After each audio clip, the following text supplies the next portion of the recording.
नमस्तुभ्यम नमस्तुभ्यम नमाम्यहम् हम सहोदर। हे आर्य राष्ट्र के रहने वाले मेरे हम उम्र भाइयों, आप सभी को मेरा नमस्कार है। स्वागत है आप सभी का अपने पसंदीदा प्रोग्राम नाड़ी वैद्य कार्यक्रम के अंदर। आज हम बात करते हैं कि हम रोगी क्यों हैं, अब रोग का कारण क्या है और रोग की पहचान क्या है। शास्त्र कहते हैं समदोष समग्नि समधातु मल क्रियाश्च प्रसन्न आत्म इंद्रिय स्वस्थ इति अभिधीयते। कि स्वास्थ्य की परिभाषा क्या है? समदोष है, आपके दोष यानी वात पित्त कफ अगर सम है, बराबर है, तो आप स्वस्थ हैं। सम अग्निश्च, आपकी जो 13 प्रकार की अग्नियां हैं, 5 भूताग्नि, 7 धात्वाग्नि और 1 जठराग्नि, ये 13 प्रकार की अग्नियां अगर ठीक हैं, मल क्रियास से आपका समय पर मल मूत्र का परित्याग ठीक हो रहा है, प्रसन्न आत्म इंद्रिय और आपकी इंद्रिया और आत्मा सभी प्रसन्न है, आप स्वस्थ हैं, तो ये स्वास्थ्य की परिभाषा है।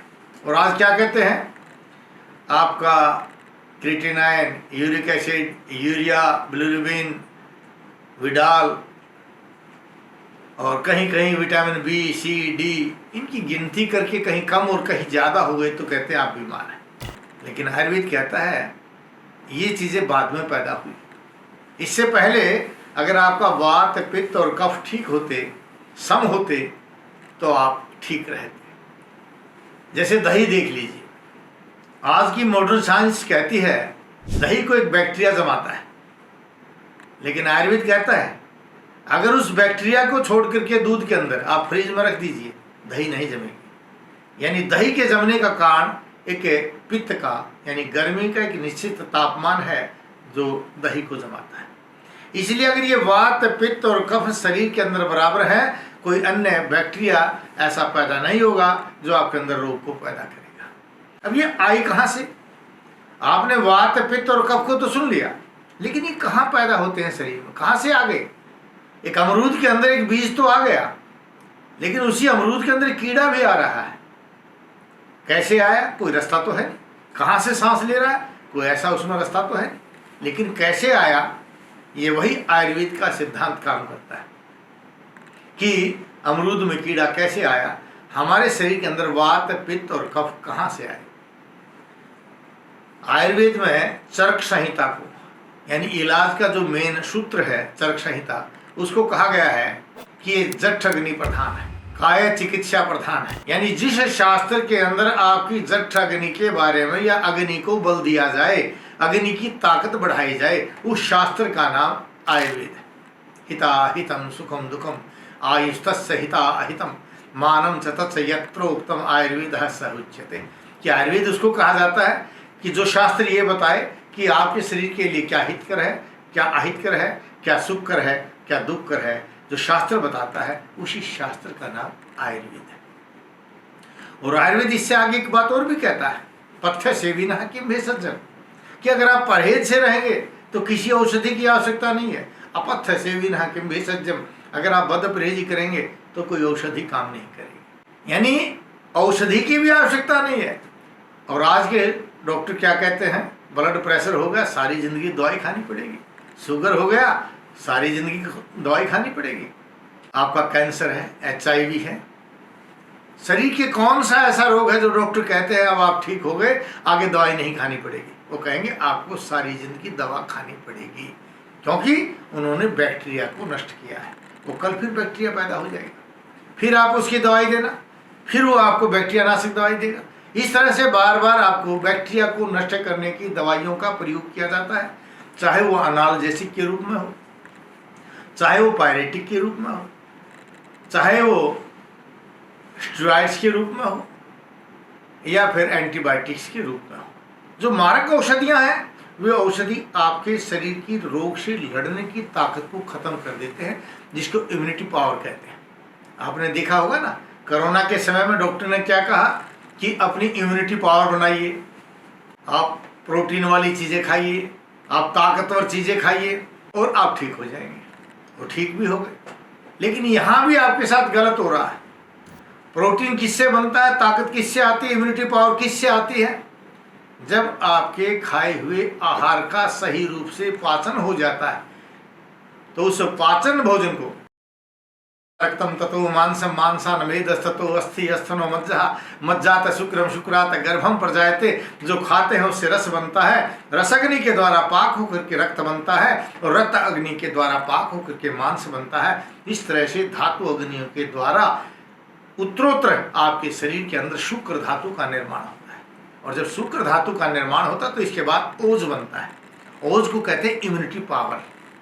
ओज अक्षय हो गया, जैसे HIV के रोगियों कहते हैं ना CD4 लेवल डाउन हो गया। जब आपका ओज अक्षय हो गया तो कहते हैं अब हमारे बस की बात नहीं, आप बिल्कुल ठीक नहीं हो सकते। लेकिन आयुर्वेद वहां कहता है कि रसात रक्तम, जब रस से रक्त बनेगा और आपकी डाइजेशन पावर ठीक होगी, धातु अग्नि ठीक से काम करेंगे, तो आपके अंदर शुक्र धातु का निर्माण होगा। शुक्र के बाद जो ओज का निर्माण होगा वह आज आपके शरीर को पुनर्जीवित कर सकता है। हमारे यहाँ एक औषधि है जिसको कहते हैं साठी। पहले खाते थे लोग साठी, जिसको पुनर्नवा कहते हैं, और संस्कृत में इसका अर्थ है पुनः पुनः नवति इति पुनर्नवा। जो शरीर में मरी हुई कोशिकाओं को जिंदा करे उसका नाम पुनर्नवा है। यानी कोई आदमी कह दे कि आपके लंग्स सिकुड़ गए हैं, काम नहीं कर रहे, आपका लीवर सोराइसिस हो गया है, लीवर खत्म हो गया है, ट्रांसप्लांट कराने पड़ेगा, किडनी डायलिसिस पर जाकर के लोग कह देते हैं कि किडनी बदलवानी पड़ेगी, या हार्ट को कहते हैं काम करना बंद कर दिया, पेसमेकर लगाना पड़ेगा। उन लोगों के लिए मैं ये बताना चाहता हूँ कि पुनः पुनः नवति, जो शरीर को दोबारा जिंदा करता है, ऐसी औषधियाँ जब आयुर्वेद के अंदर है तो आपको रोग से डरना नहीं चाहिए, आपको रोग से बिल्कुल नहीं घबराना चाहिए। ऐसे ही आंवला है, आमल की रसायनम करोति धातु नीति ही रसायन इति आमल की। ये शरीर के धातुओं के अंदर रसायन का काम करता है, उसका नाम भी आंवला है। और ये आंवले जैसी औषधि, पुनर्नवा जैसी औषधि, और एक होती पिपली, पिपल्याम करोति धातुन इति ही पिपली, जो शरीर के अंदर रसायन का काम करे उसका नाम पिपली है।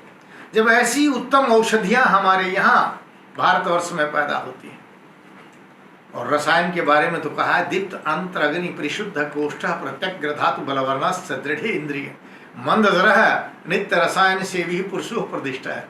यानी जो पुरुष रसायन का सेवन करता है उसकी अग्नि दीप्त हो जाती है, और जब आपकी अग्नि दीप्त हो जाएगी तो आपको एसिडिटी नहीं बनेगी, आपकी अग्नि दीप्त हो गई तो आपको वायु गैस नहीं बनेगी, आपकी अग्नि दीप्त हो गई तो कब्ज नहीं बनेगी, और आपकी अग्नि अगर दीप्त हो गई तो रक्त की कमी नहीं रहेगी। और जब रक्त की कमी नहीं रहेगी, अग्नि ठीक है, यानी पाचन ठीक से हो रहा है, कभी कोलेस्ट्रॉल नहीं बढ़ेगा, और कोलेस्ट्रॉल नहीं बढ़ेगा तो बीपी नहीं होगा, और बीपी नहीं होगा तो हृदय रोग नहीं होगा, और हृदय रोग अगर नहीं होता है तो पैरालाइज का असर खत्म हो जाएगा, ब्रेन हेमरेज, ब्रेन ट्यूमर खत्म हो जाएगा, नसों की ब्लॉकेज खत्म हो जाएगी, पैरों की झंझनाहट दूर हो जाएगी, और शरीर में नसों के सिकुड़ने से बढ़ी हुई गर्मी कम होकर के, ये गर्मी जब आपके पैनक्रियाज में आती है तो पैनक्रियाज से जब वो एक्टिव होता है तो बीटा सेल्स इंसुलिन का निर्माण करती हैं। अब उन्होंने अपना निर्माण कब रोक दिया? जब गर्मी बढ़ी। गर्मी कब बढ़ी? जब कच्चा रस यानी अग्नि के कमजोर होने से शरीर के अंदर पाचन संस्थान की कमजोरी से आम रस और आम रक्त का निर्माण हो, तब आपके शरीर के अंदर नसें ब्लॉकेज होगी, ब्रेन हेमरेज हो गया, ब्रेन ट्यूमर हो गया, सतन की गांठें बन गई, आपके पूरे शरीर के अंदर कैंसर बन गया, क्योंकि गर्मी बढ़ती चली गई। अगर हम यहाँ डाइजेशन सिस्टम को रसायन का प्रयोग करके, उन औषधियों का प्रयोग करा करके जो आपके शरीर की धातुओं का नव निर्माण करती है, जो आपके शरीर के अंदर अग्नि को दीप्त करती हैं, ऐसी औषधियों को आपको खिला करके सेवन कराते तो कोई बीमारी ही नहीं होती। आपने परहेज को दूर कर दिया। यत्र यत्र धूमः तत्र तत्र वह्नि, जहां जहां धुआं है वहां वहां अग्नि है। अगर आपको कोई कह दे कि अग्नि को नष्ट कर दीजिए या धुएं को नष्ट कर दीजिए, तो धुएं में क्या करेगा मॉडर्न साइंस? पर्दा लगा देगा, दीवार खींच देगा, लेकिन कुछ समय बाद वो धुआं फिर आएगा, फिर उसको पर्दा लगा देगा या पंखा लगा करके दूर कर देगा। लेकिन आयुर्वेद क्या है? कहता है यहाँ अगर आपको धुएं को नष्ट करना है तो अग्नि को कम करना होगा, अग्नि को खत्म करना होगा, धुआं सदा के लिए खत्म हो जाएगा। इसलिए शरीर में बढ़े हुए रोगों को दूर करने के लिए बार बार एंटीबायोटिक्स की आवश्यकता नहीं है। जो रोग का कारण है उसको दूर कर दीजिए, सदा के लिए रोग ठीक हो जाएगा। अब आप कहते हैं कि बीपी हाई रहता है। बीपी हाई क्यों होता है? कोलेस्ट्रॉल बनता है। कोलेस्ट्रॉल क्यों बनता है? अग्नि कमजोर होगी, और जब अग्नि कमजोर होगी तो गैस बनेगी। ये गैस जब हार्ट पर आती है तो बीपी हाई हो गई। अब हम यहाँ क्या करते हैं, खून को पतला करने की दवाई लेते हैं। आपने खून को पतला किया, शरीर आपके खून को गाढ़ा बना रहा। बार बार शरीर में इस तरह से रक्त का जो निर्माण हो रहा है तो शरीर की धातुएं पुष्ट नहीं होंगी। कैसे पुष्ट होगा? पहले रस धातु भी अच्छी बननी चाहिए थी, फिर रक्त बनना चाहिए था। अब रस धातु पर आपकी औषधि ने तो काम किया नहीं, उसने तो ब्लड के खून को पतला कर दिया, यानी रक्त धातु पर काम किया और उसको पतला कर दिया। जैसा रक्त आपकी अन्य धातुओं पर जाना चाहिए था वो सभी धातुएं आपकी कमजोर हो गई, उनको वैसा पोषण नहीं मिला जैसा मिलना चाहिए था। इसलिए शरीर में रोग बढ़ते चले गए कि पहले आप बीपी के रोगी थे, आगे चल कर डॉक्टर ने स्टंट लगा दिया, उसके आगे चल करके इसकी बाईपास सर्जरी कर दी, और आगे चले तो ब्रेन हेमरेज हो गया, पैरालाइज हो गया। न जाने कितनी बीमारियां उस एक से बन गई, उस बीपी से बन गई। और वही बीपी अगर आपकी किडनी की तरफ आ गया तो किडनी चली गई। और वही पोर्टल हाइपरटेंशन जिसको बोलते हैं, लीवर पर गर्मी बढ़ जाती है तो उस गर्मी के कारण आपके लीवर के अंदर लीवर सोराइसिस जैसा रोग पैदा हो गया, वहां ब्लीडिंग शुरू हो गई। और इस तरह से शरीर आपका रोगों का घर बनता चला गया। इसलिए आयुर्वेद कहता है सर्वेषाम रोगाणाम निदानम कुपितः मलः तत्प्रकोपस्य है तु प्रोक्तम विविध अहितकारी भोजनम, कि सभी रोगों का मूल कारण मल है। उसने कहीं नहीं कहा कि बैक्टीरिया है या वायरस है। सभी रोगों का मूल कारण मल है और मलों को दूषित करने का कारण जो है आपके द्वारा खाया हुआ अहितकारी भोजन है। और उस अहितकारी भोजन से आपके शरीर के अंदर जो मल दूषित हुए, उस मल के दूषित होने से आपके शरीर के अंदर रोग बनते हैं। चाहे वो आपका बीपी है, चाहे वो आपका हार्ट का रोग है, चाहे किडनी है, या लंग्स सिकुड़ गए, या कैंसर हो गया, फूड पाइप में हो गया, क्योंकि सबका कारण जब मल ही है तो मल क्यों नहीं, कब बनना रुकेगा? जब आपकी डाइजेशन पावर ठीक होगी। तो डाइजेशन पावर कब ठीक होगी? जब आप समय पर भोजन करेंगे। अब समय कब है खाने का? सुबह जब सूर्य उदय हो जाता है, ज्यादा से ज्यादा 2-2.5 घंटे तक हमें भोजन कर लेना चाहिए। सुबह सूर्य जो उदय होता है वो 6:30 के लगभग होता है। 2.5 घंटे में ज्यादा से ज्यादा 9 बजे तक आपको हर हालत में भोजन कर लेना चाहिए। और कौन सा भोजन करना चाहिए? आप चाहे चावल खाइए, चपाती खाइए, लेकिन जो बारीक पिसे हुए आटे का आप प्रयोग करते हैं, यह आटा आपके अंदर कब्ज को पैदा करता है, यह आपके अंदर एसिडिटी को पैदा करता है। तो आपको यहाँ मोटा आटा खाना चाहिए। 5 किलो गेहूं के अंदर 2 किलो चना और 1 किलो जौ मिलाकर मोटे आटे की रोटी खाइए और अच्छा घी लगाइए। खूब घी होना चाहिए, दूध होना चाहिए, दाल सब्जी होनी चाहिए, साथ में सलाद होना चाहिए। आप उसका प्रयोग कीजिए। आपको कभी गैस नहीं बनेगी, कभी एसिडिटी नहीं बनेगी और कभी बीपी नहीं बनेगा, क्योंकि आपने समय पर भोजन कर लिया। बारीक आटा लेकर के मैदा को लेकर दीवार पर मारिए, सारी चिपक जाएगी।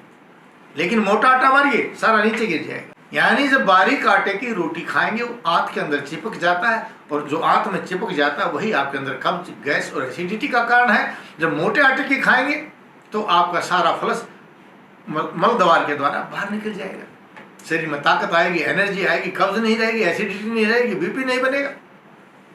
लेकिन इसके साथ साथ शास्त्र कहते हैं भोजन के बीच में पानी पीना चाहिए। जो लोग भोजन के बीच में पानी नहीं पीते उनको या तो पथरी बनेगी, या बीपी बनेगा, या चेहरे पर झुर्रियां आ जाएंगी। तो आपको भोजन के बीच में पानी पीना चाहिए, लेकिन कैसे पीना चाहिए? मुहुर्मुहुः वारम वारम जिह्वां प्रक्षालनं कृत्वा भोजन कृतव्यम्। बार बार जिह्वा को धोते हुए, मुख को साफ करते हुए, घूंट घूंट करके भोजन पीना चाहिए, भोजन को खाना चाहिए। ऐसे अगर आप भोजन करेंगे तो वह भोजन आपके शरीर के अंदर डाइजेशन पावर को बढ़ाता हुआ जो बचा हुआ अवशिष्ट पदार्थ है मूत्र के द्वारा बाहर निकाल देगा या मल द्वार के द्वारा बाहर कर देगा। लेकिन अगर आप भोजन के बीच में पानी नहीं पीते, वो कहते हैं जी 1.5 घंटे बाद पीना चाहिए। आप एक फोम ले लीजिए, फोम पर शहद डालिए, वो उसके ऊपर घूमती रहेगी लेकिन फोम के अंदर नहीं जाएगा। लेकिन अगर पानी डाल दीजिए वो फोम के अंदर चला जाएगा।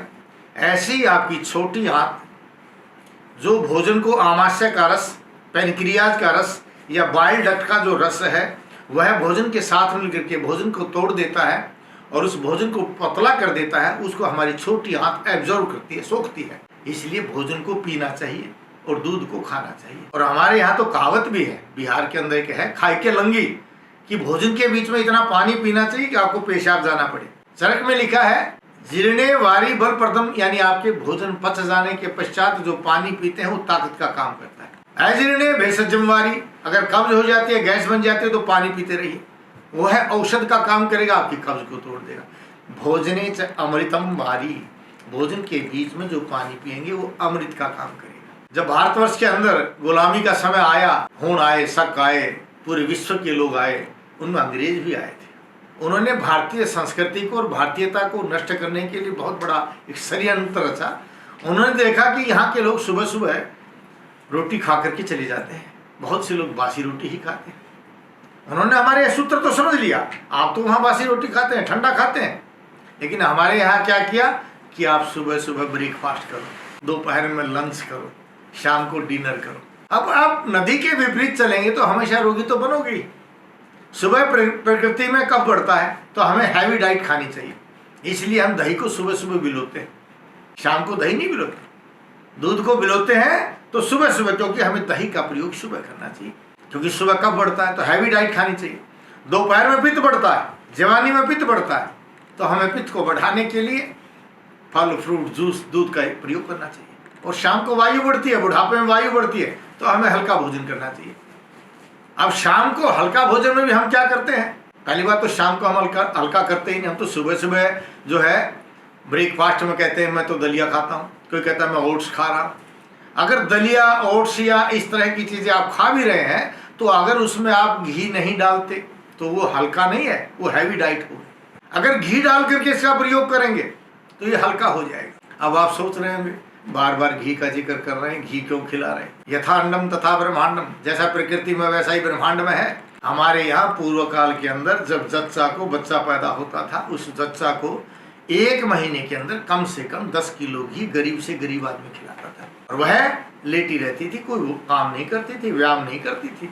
1.25 महीने के बाद काम करना शुरू होता था, यानी इस 1.25 महीने के अंतराल में 10 किलो घी खिलाया जाता। उसको खूब खिचड़ी में, दलिए में, हलवे में, दाल में, सब्जी में खूब डाल करके घी खिलाते। वो कभी मोटी नहीं होती थी, कभी इसमें खून की कमी नहीं होती थी, हमेशा हष्ट और स्वस्थ बच्चों को जन्म देती थी। उनके बच्चों में कभी डिप्रेशन नहीं आया, वो बच्चे कभी छोटे नहीं होते थे, चाइना के बच्चों की तरह छोटे छोटे नहीं होते थे, वो भारतीय लंबे तगड़े होते थे, जिनमें कोई डिप्रेशन नाम की बीमारी नहीं होती थी, क्योंकि खूब घी दूध खा करके उन्होंने अपने बच्चों को जन्म दिया। और आज जब माँ बाप खूब चाय का प्रयोग करते हैं, उसका परिणाम क्या हुआ? छोटे छोटे बच्चों का इंसुलिन जो है खत्म हो गया, बाहर से इंसुलिन देना लगे। यानी छोटे छोटे बच्चे, आज जन्मजात बच्चे जो शुगर के रोगी बन गए, और शुगर में भी इंसुलिन लगने लगे, क्योंकि माँ बाप ने खूब चाय पी करके अपनी संतान को पैदा किया है। आप चाय पी करके अगर संतान को पैदा करेंगे तो या तो शुगर होगा, या बीपी बनेगा, या हृदय रोगी बनेगा। आपने देखा होगा आज का नौजवान जिम में एक्सरसाइज कर रहा है, करते करते हार्ट अटैक आ गया। विवाह के उत्सव में आनंद मना रहा है, नाचते नाचते गिर गया, हार्ट अटैक हो गया। हमारे यहाँ फौज की भर्ती के अंदर जब नौजवान जाते थे, रेस लगा करके आते थे, लेकिन आज दौड़ में ही 3-4 बच्चे खत्म हो जाते हैं। कारण क्या है कि आप लोगों ने घी को छोड़ दिया, आप लोगों ने तेल का प्रयोग कर दिया। तैलम तेजम हरती, तेल तो तेज को करता है, तेल तो इम्यूनिटी पावर को खत्म करता है। और एक देखिए आश्चर्य की बात, आप लोगों ने लेटे लेटे हजम होने वाली चीज घी को बंद कर दिया और ड्राई फ्रूट्स खाने शुरू कर दिए। 2 बादाम हजम करने के लिए 400 डंड मारी जाती है, तब जाकर के 2 बादाम हजम होते हैं। आपको रोटी तो हजम होती नहीं, आप ड्राई फ्रूट खा गए 1 पाव के लगभग, और घी को यूं बंद कर दिया कह करके कि तो डॉक्टर ने बंद किया है, आपका कोलेस्ट्रॉल बढ़ेगा। अरे कोलेस्ट्रॉल घी से नहीं बढ़ता, कोलेस्ट्रॉल बढ़ता है दोपहर में सूखी रोटी खाने से, रात को बगैर घी का भोजन करने से, सुबह के भोजन में घी का प्रयोग न करने से, यानी रुक्ष अन्न के प्रयोग करने से शरीर के अंदर वायु बढ़ती है। और वायु ही आकुंचनम प्रसारणम उन्मेषम निमेषम या भी क्रिया भी जायन्ते शरीरे सहवाते न सिद्ध, कि शरीर का फैलना, सिकुड़ना, किसी चीज का चलना और बंद होना, ये सब वायु के द्वारा ही संपादित होता है। और जब ये वायु विकृत हो गई तो आपका ये सब काम गलत हो जाएगा। तो डॉक्टर क्या कहेंगे? आपके लंग्स सिकुड़ गए, आपकी किडनी सिकुड़ गई, आपका हार्ट सिकुड़ गया। क्यों सिकुड़ गया? कि आपने वायु को नष्ट कर दिया, रुक्ष अन्न खा करके वायु को बढ़ा दिया। जब वायु का प्रेशर ज़्यादा आया तो शुक्र उड़ गए, और वायु का प्रेशर अगर कम आया तो फैले रह गए। तो कहते हैं ना, हार्ट फैल गया, किडनी जी मोटी हो गई, आपका यूट्रस जो है बल्कि बन गया, हाँ आपके लंग्स जो है फूल गए। ये सब क्यों हुआ? वायु के कंट्रोल न रहने पर। और वायु कंट्रोल से बाहर कैसे हुई? जब आपने सारे दिन चाय का प्रयोग किया, क्योंकि चाय भी तो यही है ना, लघु, रुक्ष, शीत, तीक्ष्ण, कटु और कषाय, ये सभी वायु के गुण हैं। और आपने सारा दिन जो चाय पी करके इस वायु को बढ़ा लिया, ये वायु ही आपके रोगों का कारण है। ये शास्त्र क्या कहते हैं? पित्त पंगु कप पंगु पंगु मलधात्व वायुना यत्र नियंते गच्छन्ति तत्र मेघवत। जिस तरह से आकाश के बादलों को वायु जहां चाहती है वहां ले जा करके वर्षा करा देती है, उसी तरह से आपके शरीर में विकृत वायु पित्त और कफ को ले जाकर के जिस स्थान पर ले जाकर के स्थित कर देती है, वही रोग पैदा कर देती है। और इस वायु को आपने विकृत कर लिया चाय के पीने से, इस वायु को आपने विकृत कर लिया तेल के खाने से। मेरे यहाँ हृदय रोगी आते हैं, कहते हैं जी स्टंट लग गया, बाईपास के लिए कहा है, मैं तो डरता हुआ आपके पास आ गया। मैं कहता हूँ कल से घी खाना शुरू कीजिए। और वो घी खा रहे हैं, ठीक है, कोई बीपी नहीं है उनको, कोई हृदय की बीमारी नहीं है, और मगर आप डॉक्टर को जाकर के चेक करा लीजिए, पेस मेकर की आवश्यकता नहीं पड़ेगी। और पेस मेकर तो बात दूर की है, आपको बाईपास सर्जरी की भी आवश्यकता नहीं पड़ेगी। नहीं तो एक स्टंट डाला है, फिर दूसरा डालेंगे, तीसरा डालेंगे, आपको इसी तरह से मशीन बना करके और आपको राम नाम सत कर देंगे। हमारे यहाँ शुगर के रोगी आते हैं, मैं कहता हूँ खूब मीठा खाइए। अरे मीठे से शुगर नहीं बनता। अगर मीठे से शुगर बनता, घी से आपका बीपी बनता या हृदय रोग बन जाता, तो आपने घी तो बंद कर दिया, आपने मीठा तो बंद कर दिया, गोलियां क्यों नहीं बंद हो गई? क्योंकि शुगर का कारण मीठा नहीं था, बीपी का कारण या हृदय रोग का कारण घी नहीं था। जो कारण था वो आपने दूर नहीं किया, वो आप कर रहे हैं। इसलिए आपको लगातार दवाई खाने की जरूरत पड़ रही है। इसलिए आप बीपी की दवाई खाते खाते पैरालाइज के रोगी हो गए, बीपी की दवाई खाते खाते ब्रेन हेमरेज हो गए, बीपी की दवाई खाते खाते डायलिसिस पर चले गए, और डॉक्टर ने एक लंबा सा बिल बना करके आपको कह दिया किडनी को ट्रांसप्लांट करना पड़ेगा। उससे अगर आप बदल भी देते हैं तो जिससे आपकी पहली किडनी खराब हुई है वो कारण तो आज भी आपके शरीर में, ये दोबारा फिर खराब हो जाएगी, फिर क्या करेंगे? इसलिए आयुर्वेद कहता है इस कारण को ही दूर कर दीजिए। कारण क्या था? घी का प्रयोग न करना, तो घी का प्रयोग कर लीजिए। भोजन के बीच में पानी का प्रयोग कर लीजिए। सुबह वक्त से भोजन कर लीजिए। सुबह वक्त से भोजन करेंगे यानी एक बार खाए योगी, 2 बार खाए भोगी, और 3 बार खाए रोगी। अगर आप 3 बार खाते हैं, और आजकल तो एक ट्रेंड चल गया है कि डॉक्टर कहते हैं थोड़ा थोड़ा करके खाइए। अरे थोड़ा थोड़ा करके खाने वाली बकरी भयंकर कब्ज की रोगी होती है, लेकिन दुधारू पशु 2 टाइम खाते हैं, सुबह शाम भरपेट खाते हैं, कभी कब्ज नहीं होती। इसलिए आज आपकी कब्ज का, एसिडिटी का कारण जो है वो सारा दिन थोड़ा थोड़ा जो चरने की व्यवस्था आपकी बन गई है, ये आपके रोगों का कारण है। आप इसको ठीक कर दीजिए, आप ठीक हो जाएंगे। मैं 38 साल से इलाज कर रहा हूँ, और मैं अपनी औषधियों का खुद निर्माण करता हूँ, और निर्माण करते हुए भावनाओं से भावित करता हूँ। और एक मंत्र का उच्चारण किया जाता है, ओम नमः महाविनायकाय अमृतम रक्ष रक्ष मम प्रसिद्धिम देहि देहि रुद्र वचने न स्वाहा। हम भगवान से प्रार्थना करते हैं कि हे भगवान, जिस औषध का मैं निर्माण कर रहा हूँ, यह औषधि मानव कल्याण के लिए हो, यह रोगों को रहित बनाए, आपके लिए एक जो है अमृत का काम करे। इस भाव से जब औषध का निर्माण किया जाता है, वह औषधि आपके प्रत्येक रोग को ठीक करे। सदा दवाई नहीं खानी पड़ेगी, हाँ परहेज से रहना पड़ेगा।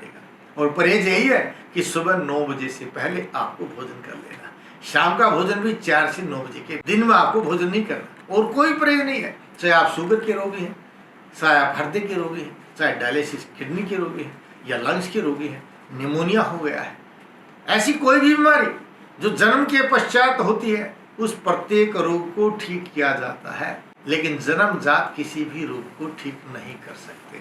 इसलिए जो लोग दूर रहते हैं, विदेशों में रहते हैं, दूर रहते हैं, आ नहीं सकते, जन्मजात किसी रोग के लिए मेरे पास मत आइए। हाँ, जन्म के पश्चात होने वाले प्रत्येक रोग को ठीक किया जा सकता है। और कहीं कहीं तो शास्त्र ये भी कहते हैं, जन्म जन्मांतर कृतम पापम व्याधि रूपेण बाधते तस्य शांति जप तप होम सुर अर्चनई, कि जन्म जन्मांतर के कर्मों को भी, रोगों को भी ठीक किया जा सकता है अगर आप देवताओं की पूजा करें। तो देवता कौन है? आपके माता पिता, आपके रिश्तेदार, आपके बड़े, ये आपके देवता है। आप इनका सम्मान कीजिए, सेवा कीजिए, तो जन्मजात रोग भी ठीक हो सकते हैं इन देवों की सेवा करने से। बाकी हमारी औषधि का प्रयोग कर लीजिए, क्योंकि हमारी औषधि भावों से भावित है। हम नाड़ी देखते हैं कि वातज प्रकृति है, पित्तज है या कफज है। आपने सुना होगा, बहुत से लोगों ने कह दिया कि आप एलोवेरा का प्रयोग कीजिए। एक आदमी जो मोटा था, कफज प्रकृति का था, एलोवेरा का प्रयोग किया, पतला हो गया, दुबला पतला हो गया, एनर्जी आ गई, चुस्ती फुर्ती आ गई। लेकिन दूसरा आदमी जो पित्तज प्रकृति का था, जिसके अंदर गर्मी अधिक थी, उसने जब एलोवेरा का प्रयोग किया तो उसको बवासीर बन गई, खूनी बवासीर हो गई, क्योंकि उसको प्रकृति का ज्ञान नहीं था। इसलिए नाड़ी देख करके प्रकृति का ज्ञान होना बहुत जरूरी है। लेकिन अगर आप दूर से नहीं आ सकते तो टीवी स्क्रीन के नीचे जो आप नंबर देख रहे हैं, किसी भी नंबर पर फोन कर लीजिए, अपॉइंटमेंट लीजिए, मैं आपसे बात करूंगा। आपसे जान करके, आपकी प्रकृति का ज्ञान करके, मैं उसी तरह की औषधि आपके पास भेजूंगा जिससे आप ठीक हो जाएंगे। क्योंकि आयुर्वेद में 3 प्रकार की चिकित्सा है। चिकित्सा सिद्धांत, हमारे यहाँ पैथोलॉजी नहीं होती थी, रेडियोलॉजी नहीं थी हमारे यहाँ। हमारे यहाँ नाड़ी देखते थे और नाड़ी में दर्शनम, सपर्शनम, परसनम, यानी दर्शन माने देख करके, चेहरा देख करके पता चल जाएगा रोग कौन सा, स्पर्श करके नाड़ी को देख करके पता चल जाएगा कौन से रोग है। ऐसे नाड़ी देख करके पता चलता है कौन से रोग हो। और परसनम यानी आपसे पूछ करके कि आपको कौन सी दिक्कतें हैं, क्या परेशानी, वो बताइए। हम फिर बताएंगे कि कौन सी प्रकृति के कारण, किस कारण आपके शरीर के अंदर रोग पैदा हुआ, आप इसको ठीक कर दीजिए, सदा ठीक रहेंगे। क्योंकि ये सभी चीजें आयुर्वेद के सिद्धांत को बताते हैं। इसलिए आयुर्वेद कहता है और रसायनम, अगर रसायन का सेवन करो। महाभारत में आपने सुना होगा ना, भीम को जहर दे दिया गया था, मृत्यु के पश्चात जिंदा कर दिया गया था। और अश्विनी कुमारों ने भी च्यवन ऋषि के लिए च्यवनप्राश का निर्माण किया था, जो बूढ़े थे, जवान हो गए। और आज च्यवनप्राश खा करके हमारी खांसी भी नहीं जाती, क्योंकि हमने औषधियां तो डाल दी, लेकिन बनाने का भाव नहीं था। अब घर की रोटी आप खाते हैं माँ बहन के हाथ की, तो बड़ी अच्छी लगती है, सारा दिन खाते हैं और सारी जिंदगी खाते हैं, बड़ा आनंद आता, कोई बीमारी नहीं बनती। लेकिन जब होटल की रोटी खाते हैं आप, बनाने वाला भी अच्छा था, मसाले भी ठीक डाले थे, अच्छा बनाया था, अपना बड़ा अच्छा लगा, लेकिन अगले दिन कब्ज हो जाती है। और ऐसा ही विवाह की रोटी, शादी में जब जाते हैं आप उस भोजन को दूसरे दिन नहीं कर पाते, कितना अच्छा था, कितना सराहा आपने, लेकिन अगले दिन वो भोजन नहीं कर पाते, क्योंकि वहां भावों का अभाव है। वहां बनाने वाले का विचार था कि मुझे एक वक्त की रोटी देनी, दूसरे वक्त का भोजन देना ही नहीं, तो दूसरे दिन का भोजन वो आप कर ही नहीं पाएंगे। लेकिन घर की रोटी आप सारी जिंदगी खा रहे हैं। भावों का बड़ा प्रभाव है, इसलिए एक वैद्य अपनी औषधि का स्वयं निर्माण करता है, भावों से भावित होती है, मंत्रों से अभिमंत्रित होती है। वह औषधियां आपके रोगों की हरण करने में आपकी सहायता करेगी। वह औषधियां आपके अंदर इम्यूनिटी पावर बना करके रोग से लड़ने की ताकत पैदा करती हैं, और वह औषधियां आपको सदा स्वस्थ रखती हैं।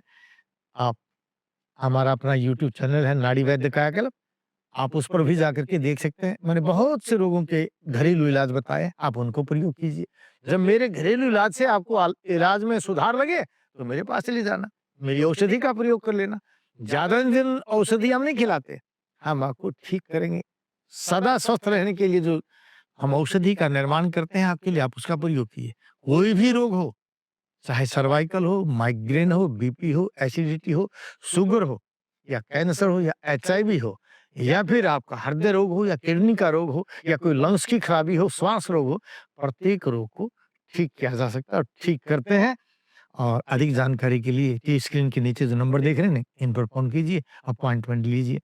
गच्छामि पुनर्मिलनाय, जा रहा हूं दोबारा मिलने के लिए, इन्हीं भावों के साथ कि आप स्वस्थ रहें, अपने परिवारजनों को स्वस्थ रखें, भारतवर्ष को स्वस्थ रखें। जय भारत, जय भारती।